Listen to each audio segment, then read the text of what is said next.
تلك المنازل المركبة هي مقر وزارة العمل لجنوب السودان، بلد سيحصل على وضعه الشرعي بالفعل في مطلع تموز يوليو. وفي الانتظار تسعى الحكومة إلى رفع تحد كبير، وهو العثور على موظفين مؤهلين للعمل بالوزارة وإدارة البلاد.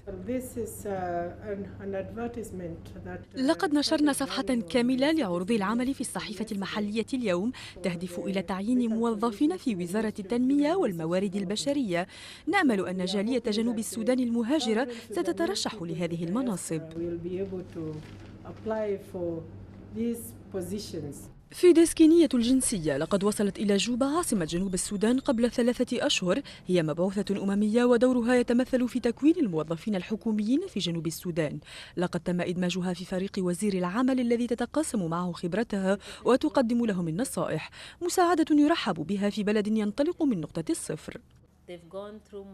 لقد مروا على نفس المصاعب التي نعيشها ويريدون مساعدتنا، وأرى أن هذا الدعم هو نعمة، لأننا لن نجبر على اختراع عجلة المضي قدما. يمكننا أن نتعلم من تجربتهم.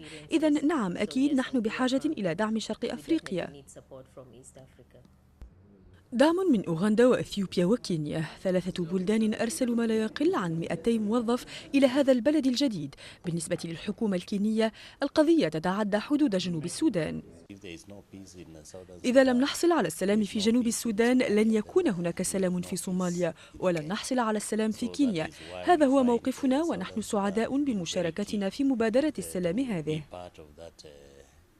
ومن المحتمل أن يلتحق موظفون كينيون آخرون بوزارات جنوب السودان. وفي انتظار 9 تموز يوليو المقبل، وهو التاريخ الذي سيصبح فيه جنوب السودان الدولة 193 المعترف بها من الأمم المتحدة، التحديات أمامه كبيرة، من بينها البناء، فالعاصمة تحولت إلى ورشة حقيقية، ولكن أيضا التصدي إلى الفقر. فعلى الرغم من موارده النفطية الكبيرة، جنوب السودان هو أحد أفقر البلدان في العالم.